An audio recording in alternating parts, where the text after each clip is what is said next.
صل علی محمد وعلی آل سیدنا و مولانا محمد وبارک وسلم۔ ہماری اور آپ کی گفتگو مسلسل یہ چوتھی تقریر ہے رشتہ داری کے موضوع پر، اپنوں سے کیسے پیش آنا چاہیے، کس طرح ان کا خیال رکھنا چاہیے۔ آج کی بھی یہ تقریر اسی کا ایک حصہ ہے۔ جہاں تک اللہ توفیق دے گا تو وہ حقوق و قرآن اور حدیث کے پیغامات آپ کو بتائے جائیں گے، اور ایسا نہیں ہے کہ کوئی نہیں جانتا۔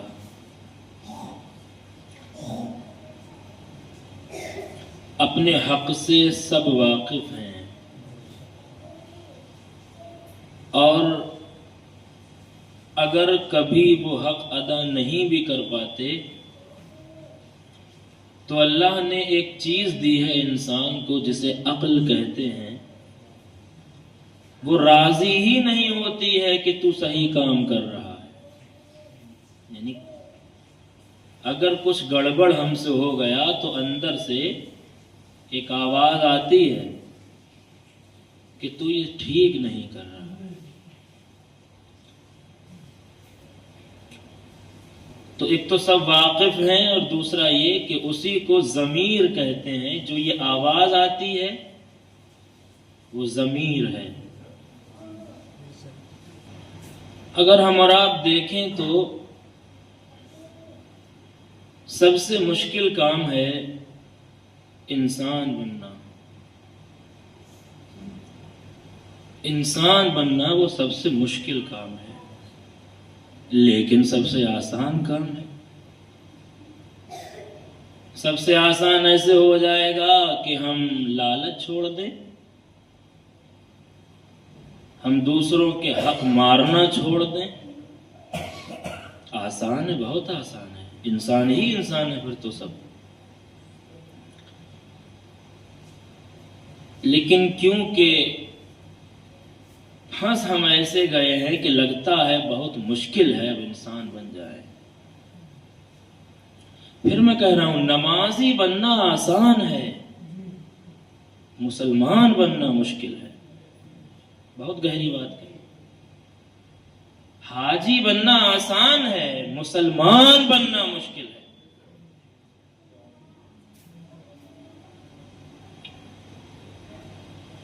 کربلا میں سب نمازی تھے مگر کوئی کہے گا کہ مسلمان تھے؟ ہاں نمازی تھے، نماز پڑھتے تھے بھائی، حج کرتے تھے۔ اب جو حج کرے تو حاجی ہے،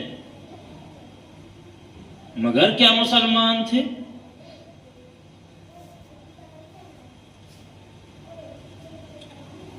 آج ہماری سوچ یہ بنی ہے کہ نماز جو ہے نا وہ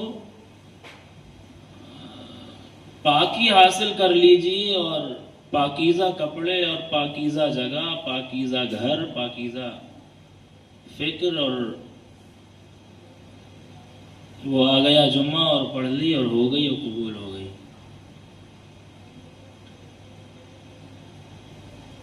لیکن اس سے بھی کہیں زیادہ اہم ہے کہ آپ کا ایمان سلامت ہو۔ ایک وضو سے پہلے یہ چیز نکل کے آئی نا، پھر آپ اس کو الٹ کے دیکھ لیں۔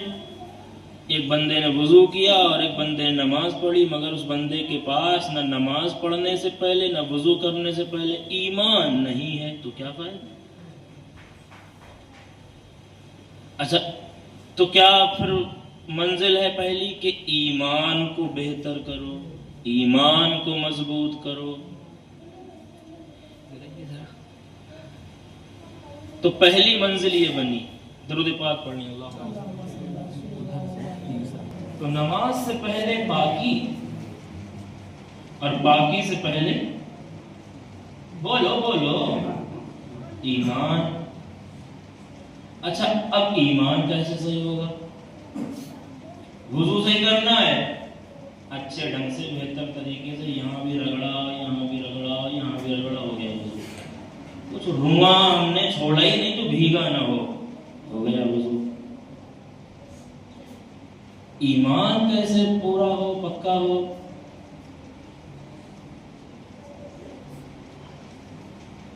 تو وہاں بھی کتنا رونا رویا جائے اور یہ بات کتنی بار کہی جائے کہ آج جس بات پر زور دیا جاتا ہے،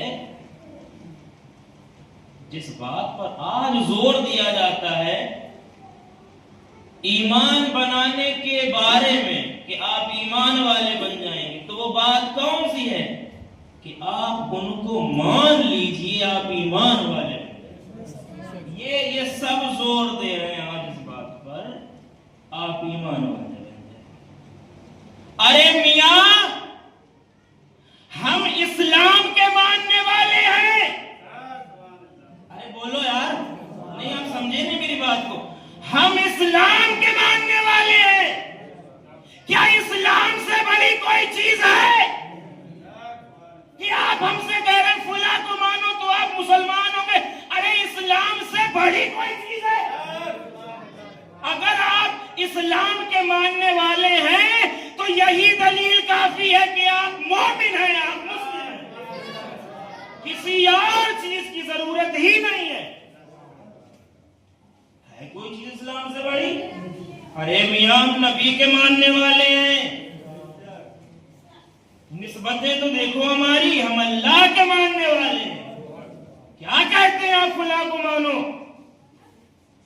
ان سے بڑی کوئی شے ہے؟ لیکن آپ یہ دیکھیے کہ کیا آپ واقعی اسلام کے ماننے والے ہیں؟ میں پھر الٹا کروں، چلیے ہم آپ کے ماننے والے ہیں لیکن اللہ کو ہم ابھی صحیح سے مان ہی نہ پائے تو انہیں ماننے سے کیا فائدہ؟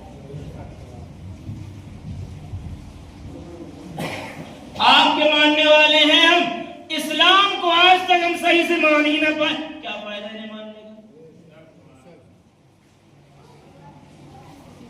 لیکن زور آج سب کا اسی پہ ہے. چھوڑیے آپ اللہ میاں کو اور رسول اللہ کو، ان کو آپ ہمیں مانیے، آپ کی جنت پکی ہے.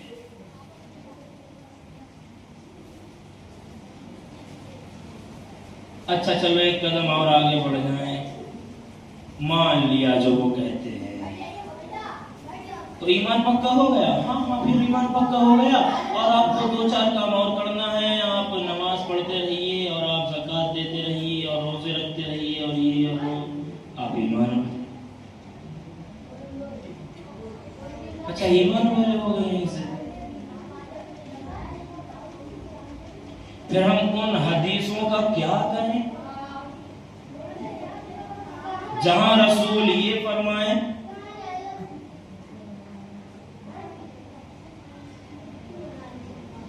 کہ بروز محشر دوزخ میں جو لوگ جائیں گے تو زیادہ تعداد ان کی ہوگی جن کی زبانیں بگڑی ہوئی ہوں گی، جن کے اخلاق اچھے نہیں ہوں گے، جن کے بولنے کا ڈھنگ اچھا نہیں ہوگا، جن کے رہنے کا طریقہ نہیں اچھا ہوگا. اب آپ جب اس حصے پہ آئے تو آپ پھر پلٹ کے اپنے آپ سے پوچھو، مسلمانوں پوچھو، نہیں ہے ایک گھڑی یہ سب چیزیں. ہم نہیں بولتے اچھے سے، ہم نہیں سمجھتے اچھے سے، ہم نہیں رہتے اچھے سے.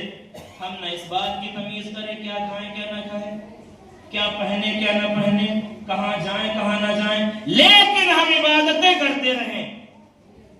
بتائیے کیا عبادتیں قبول ہوں گی؟ ارے ماں باپ بھی اسی زندگی کا حصہ ہے، وہ اسی حکم میں آتے ہیں کہ اچھے سے بات کرو، وہ اسی میں آتے ہیں. وہ بڑا بھائی بھی اسی درجے میں آتا ہے کہ اچھے سے بات کرو. وہ اللہ کا گھر بھی اسے حصے میں آتا ہے کہ صحیح سے رہو. وہ زندگی کی راہیں اسی درجے میں ہے کہ تم صحیح سے چلو. تو پھر ایمان کہاں سے مضبوط ہو؟ پہلی منزل کیا ہے بھائی؟ بولو. نامی سنت نے پڑھے اور آپ بھی پڑھے. بھائی پہلی منزل پھر کیا بنی ایمان کی؟ پھر آپ چپ ہیں کیوں؟ پھر سے پوری کہانی سناؤ. پہلی منزل ایمان کی یہی ہے کہ آپ اپنا کردار اچھا کریں، آپ اپنی زبان اچھی کریں، آپ اپنا دل صاف رکھیں، ماں باپ کے فرما بردار بنیں، بھائیوں کے حق ادا کریں، محلے کے حق ادا کریں، غریبوں کے حق ادا کریں، رشتہ داروں کے حق ادا کریں، رشتوں کو نبھائیں، محبتیں بڑھائیں. یہ ایمان کی پہلی منزل ہے. اب آپ یہ دیکھو کتنے مسلمان اس پہلی منزل پہ ہیں. اگر اس پہلی منزل پر مسلمان ہیں تو ان کی عبادتیں ایسی ہیں کہ وہ سجدہ یہاں کر رہے مگر وہاں قبول ہو رہا ہے. اور اگر وہ ایمان کی اس پہلی منزل پہ نہیں ہے، وہ اپنے ماتھے رگڑ رگڑ کے مر جائیں، عبادتیں مٹی ہے. یہ بہت خاموش ہے، پتہ نہیں آوازیں نہیں جا رہی میری ان کے کانوں میں. ارے بولو یار. ارے بدنام ہو گیا ہوں یہ باتیں کر کر کے میں. تم بولنے کو تیار نہیں. پہلی منزل ایمان کی کردار تمہارا اچھا ہو. کردار تمہارا اچھا ہو. کسے منوانا ہے نہیں منوانا ہے بعد میں. پھر میں وضاحت کر رہا ہوں کہ مجھے یہ گفتگو کرنے کی ضرورت کیا پڑی. کربلا میں جب کربلا ہوئی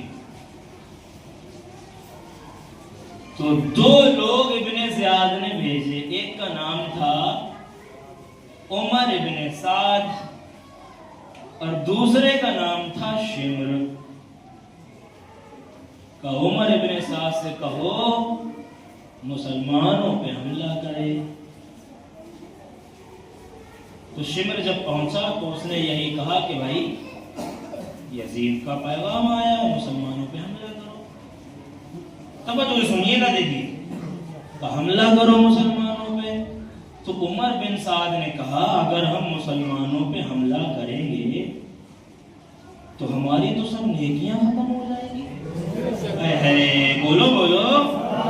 ہماری تو سب نیکیاں ختم. اور نیکیاں تو نیکیاں، کسی کے قاتل بنیں گے، کسی کے ظالم بنیں گے، کسی کے جابر بنیں گے، سب دھبے ہمارے اوپر.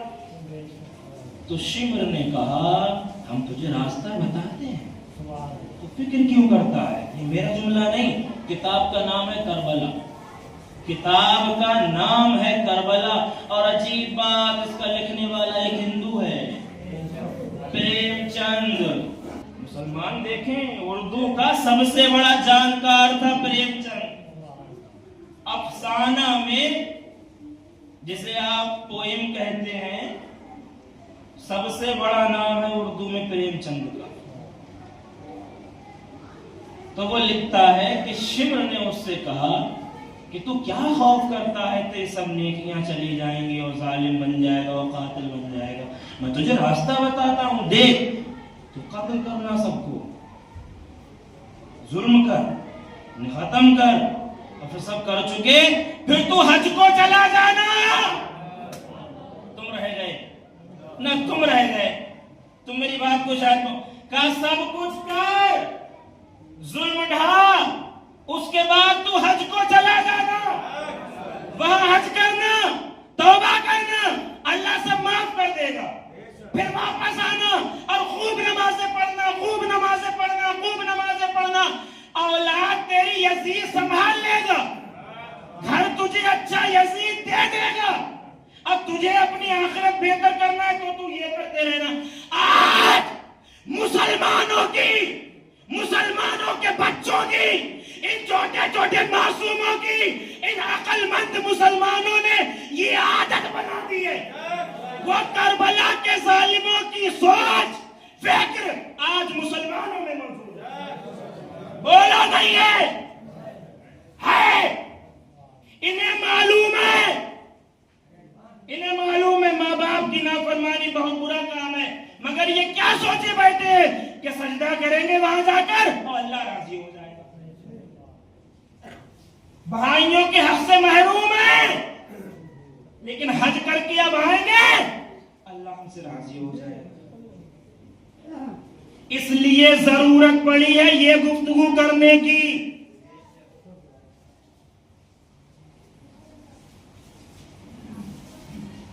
ایک باپ ان پڑھ تھا، تمہارے محلے کی بات مثال دے رہا ہوں. باپ ان پڑھ، بیٹا پڑھا لکھا. تو نماز کے لیے مصلی جو ڈالتا تھا، بیٹا پڑھا لکھا،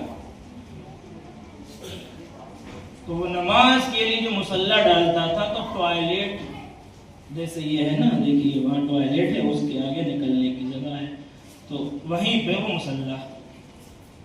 لیکن باپ ان پڑھ تھا، لیکن اتنا ان پڑھ نہیں تھا کہ اسے یہ بھی شعور نہیں کہ اتنی عظیم عبادت کرنی کہاں چاہیے. تو اس نے اتنا کہا کہ بیٹا مصلی یہاں سے ہٹا کر کسی اچھی جگہ. اب وہ مسئلہ ہم تک آ گیا، وہ مسئلہ ہم تک آ گیا. یہ مسئلہ ہے، یہ کوئی مسئلہ ہے، کوئی اتنا بڑا اختلاف ہے. لیکن نہیں، کیا فکر بن گئی نا نئی پیڑھی کی، سب کچھ عبادت سے ہوگا، سب کچھ یہیں سے ہو جائے گا. اس لیے ضرورت پڑی ہے کہ پہلے ہم ایمان کی جو پہلی منزل ہے اس کو تو ہم دیکھ لیں، وہاں ہم ہیں کہ نہیں ہیں. اگر وہاں پر ہم ہیں، خدا کی قسم وہاں پر ہم ہیں پہلی منزل پر، تو میں کہتا ہوں اور چیزیں اگر ادھوری بھی رہ گئیں، اللہ بڑا رحمان ہے. لیکن یہ پہلی منزل جو ہے نا، حق ایک دوسرے کے ہم پر اور آپ پر، ان میں اگر ہم چوک گئے تو اللہ کے یہاں کا انصاف اور عدل، اور ہمارے یہاں بھی اس کا تو بڑا عظیم عدل و انصاف ہے. آپ اور ہم ابھی اپنے 2 بھائیوں کا فیصلہ لکھ کے بیسل پور کی منصف وہاں جائیں، منصف کے پاس، اور اس سے کہیں کہ ہمارا فیصلہ کر دو آپ، تو وہ کیا کہے گا؟ فیصلہ تو ہم نہیں کر سکتے، تم ہی دونوں کو کرنا. بولو بولو، یہی تو ہے نا، ہم تو نہیں کر سکتے فیصلہ، وہ تو تمہیں دونوں کو کرنا ہے. جیسے راضی ہو جاؤ، کہو تمہیں ان سے دلوا دیں یا ان کا تم لے لو یا آدھا. بہت سی صورتیں منظور، وہ تو اس کے حق میں ہے ہی نہیں نا، طاقت ہے ہی نہیں اس کی. یہ انسانوں کے معاملے، اللہ کے یہاں جو حق معاف نہیں ہو سکتا وہ یہی نہیں ہو سکتا کہ اگر تم اپنے ماں باپ کے نافرمان ہو تو اللہ تمہاری نیکیاں، تمہارے اچھے کام چھینے گا، اور نہیں ہوں گے تمہارے پاس تو فلاں کے گناہ تمہارے حصے میں ڈالے گا. یہی ہے انصاف. یہ نہیں ہو سکتا کہ اللہ تمہیں جنت دے دے، نہیں، تم ہی دونوں کے بیچ میں تم ہی دونوں ہی فیصلہ کرو. تو یہاں تو میاں طاقت اللہ کی بھی نہیں. وہ الگ بات کہ وہ توفیق دے دے، مگر وہ توفیق دے دے، وہ توفیق دے دے، وہ سفارش کروائے، کون ایسا قاضی پسند کرے گا؟ کون ایسا جج پسند کرے گا؟ بولو. ارے ہم 2 گئے جج کے پاس اور جج نے فیصلہ تو کیا نہیں، محلے کا تیسرا آدمی بھیجا کہ ان دونوں کے درمیان کچھ کروا. وہ 2 کیا کریں گے؟ پھر کیا فائدہ تم تک جانے کا، اسی کو نہ بلا لیتے. یہ حق معاف نہیں ہوں گے تو ہم پہ ہمارے قریبیوں کے حق ہیں وہ معاف نہیں ہوں گے. اور یہ جلدی نہیں آتا. مرزا غالب کہتے ہیں آہ کو چاہیے ایک عمر اثر ہونے تک. ایک عمر کیا ہے؟ زندگی ہے پوری ایک عمر. بھئی جہاں تک آپ زندگی جئیں وہ ایک ہی تو عمر ہے. کہتے ہیں آہ کو، یعنی دل کی جو آواز ہے، جو آپ کا غم ہے، جو آپ کہہ رہے ہیں، وہ اتنی جلدی اثر نہیں کرے گا. پوری زندگی لگ جائے گی آپ میں. ہاں ہمیں بھی ہو گئے 4 سال کہتے کہتے، تو ہم بھی مرزا غالب کا دامن پکڑے ہیں. تم صحیح کہہ رہے ہو. آہ کو چاہیے ایک عمر اثر ہونے تک. کون جیتا ہے تیری زلف کے سر ہونے تک. بہت بڑا مصرع ہے. زلف کے سر ہونے کا مطلب یہ ہے کہ عقل جو ہے وہ اللہ نے سر میں رکھی. تو بات سمجھ میں جب تک آتی ہے زلفیں ہی ختم ہو جاتی ہیں، بڑھاپا آ جاتا ہے.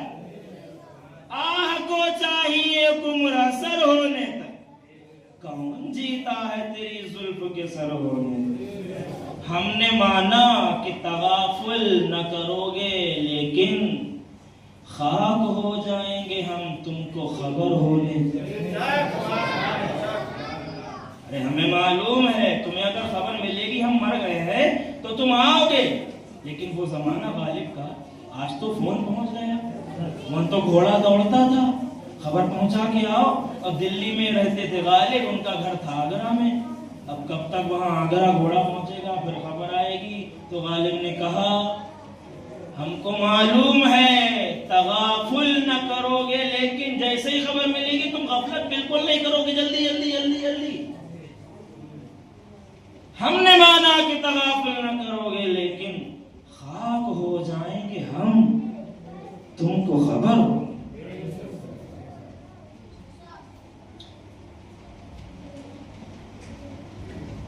ارے جناب کہاں کہاں سے ہدایت نہیں مل سکتی. دنیا نے تو کہہ دیا وہ غالب جو تھے وہ شرابی تھے. خدا کی قسم میں کہوں گا دنیا میں ایسا شرابی اب پیدا نہیں ہو سکتا جیسا غالب شرابی تھا. کہتے ہیں خوردر قہر و غضب جب کوئی ہمسا نہ ہوا. شیخی بہت مارتے تھے غالب. خوردر قہر و غضب جب کوئی ہمسا نہ ہوا، پھر غلط کیا ہے کہ ہمسا کوئی پیدا نہ ہوا. تو کہہ رہا تھا آپ کو چاہیے ایک عمر اثر ہونے تک. غالب کو سمجھانے کے لیے آپ کو یہ بتا دیا، مگر آپ کو ہم چند آیات قرآن کی بتانا چاہتے ہیں. دیکھو کتنی آیتیں میں نے چنی ہیں. اللہ تبارک و تعالیٰ فرماتا ہے یہ پہلا قیامت مل گیا. وَبِالْوَالِدَيْنِ إِحْسَانًا وَذِي الْقُرْبَى وَالْيَتَامَى وَالْمَسَاكِينِ وَقُولُوا لِلنَّاسِ حُسْنًا. ماں باپ کے ساتھ اچھا سلوک کرنا، اور پڑوسیوں اور یتیموں اور محتاجوں کے ساتھ بھلائی کرنا، اور عام لوگوں سے بھی نرمی اور خوش خلقی کے ساتھ نیکی کی بات کہنا، اور نماز قائم رکھنا اور زکوٰۃ دیتے رہنا. یہی اللہ تبارک و تعالیٰ کے نزدیک کامیابی کی منزل ہے. پڑوسی آ گئے نا اس میں. پھر فرمایا وَيَسْأَلُونَكَ مَاذَا يُنْفِقُونَ. اے رسول یہ لوگ آپ سے پوچھتے ہیں خرچہ کہاں کریں. ان سے کہو قُلْ مَا أَنفَقْتُم مِّنْ خَيْرٍ فَلِلْوَالِدَيْنِ وَالْأَقْرَبِينَ. جس قدر بھی مال خرچ کرو درست ہے، مگر اس کے پہلے حقدار تمہارے ماں باپ ہیں اور قریبی ہیں، پھر رشتہ دار ہیں، پھر یتیم ہیں، پھر محتاج ہیں، پھر مسافر ہیں، وابن السبیل، پھر اللہ کی راہ ہے. ہاں گلک میں آپ دیجئے، میں پھر کہوں گا زیادہ زیادہ دیجئے، مگر قرآن ہاتھ میں ہے نا تو بتانا تو پڑے گا کہ راہ اللہ کی جو ہے اس سے پہلے بھی یتیم اور غریب ہیں. پھر آگے فرماتا ہے رب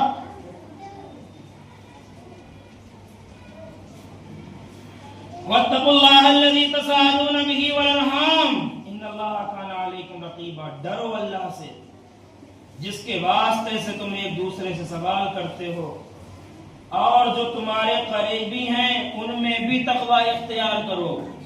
یہ دیکھو مثال کہاں دی، یعنی جیسے تم اللہ سے ڈر رہے ہو ویسے قریبی سے ڈرو. نہیں سمجھے؟ یعنی ادنا سی گستاخی نہ ہو جائے اللہ کے لیے، یہ ہمارا یقین، یہی ارادہ اپنے قریبی کے لیے رکھو. پھر فرمایا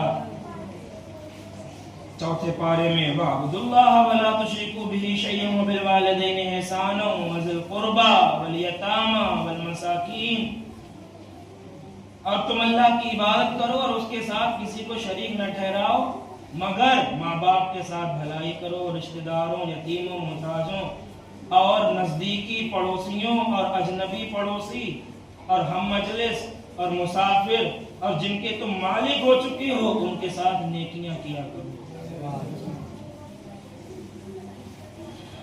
وَآتِ ذِي الْقُرْبَى حَقَّهُ وَالْمِسْكِينَ وَابْنَ السَّبِيلِ، پڑوسیوں کو ان کا حق ادا کرو اور محتاجوں اور مسافروں کو بھی دو، اور اپنا مال فضول خرچی میں مت اڑاؤ. آپ پڑوسیوں کو اس کا حق ادا کرتے رہیں اور محتاجوں مسافروں کو حق ادا کرتے رہیں، یہ ان کے لیے بہتر ہے جو اللہ کی رضا چاہتے. اللہ کی رضا مل جائے گی یہی سے، کہ صرف یہ نہیں کہ عبادت اسی پہ قرآن ہے. قرآن بھرا پڑا ہے کہ ایک انسان دوسرے انسان کے ساتھ تعلق کیسے رکھے، بے شمار آیات اس پر ہیں. یعنی پھر میں کہوں تو اتنی آیتیں قرآن میں عبادتوں کی نہیں، ریاضتوں کی نہیں، بندگی کی نہیں، سب سے زیادہ جس چیز کا حکم ہے وہ تعلق کو اچھا رکھنے کا حکم ہے. ارے رسول اللہ نے بہت عبادت کی، بہت بھوکوں کے پیٹ بھرے، بہت معجزے دکھائے، مگر اللہ نے کبھی ان کے معجزے کی تعریف نہیں کی کہ اے رسول اللہ کیا تم نے چاند 2 ٹکڑے کیا ہے، یا رسول اللہ بڑا اچھا آج تم نے سورج پلٹایا ہے. کبھی یہ تعریف نہیں کی اے رسول اللہ آج تم نے کیا سجدہ کیا ہے، آج تم نے کیا رکوع کیا ہے. جانتے ہو کس چیز کی تعریف کی؟ وَإِنَّكَ لَعَلَىٰ خُلُقٍ عَظِيمٍ، اے میرے محبوب تو اپنے پڑوسیوں سے بات کتنی اچھی طریقے سے کرتا ہے، اے میرے حبیب تو ماں کا حق کتنا اچھا نبھاتا ہے، اے میرے حبیب تو اپنی بیٹیوں کا حق کتنا اچھا نبھاتا ہے. تو اللہ نے اگر قرآن میں رسول کی عبادت کی تعریف نہیں کی، کرامت کی تعریف نہیں کی، سخاوت کی نہیں کی تو ویوہار کی تعریف کی. یہ تعریف کرنا بتاتا ہے بروز محشر جب رسول اللہ پیش ہوں گے تو سب سے پہلے ویوہار کی ہی تعریف ہوگی، ویوہار ہی پوچھا جائے گا.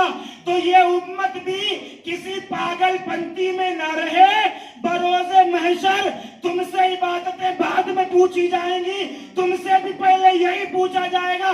بھائی کو بھائی مانا، بہن کو بہن مانا، یتیم کو یتیم سمجھا، پڑوسی کو پڑوسی سمجھا. تھک گئے تم تھک گئے، بس رسول کی شان پہ بھی نہیں بول پا رہے. پہلا سوال ہے بروز محشر تمہارے تعلقات پر، پہلا سوال ہے. ورنہ اللہ قرآن میں نبی کی تعریف ان کے ویوہار پہ نہ کرتا، وہ بھی کسی اور شے پہ کرتا، کوئی اور چیز. اچھا کیا عبادت میں کمی تھی رسول اللہ کی؟ بولو. معجزوں میں کمی تھی؟ دریا دلی میں کمی تھی؟ لیکن اگر تعریف کرتا ہے تو ویوہار کی تعریف. یہ بتاتا ہے کہ کہ تعریف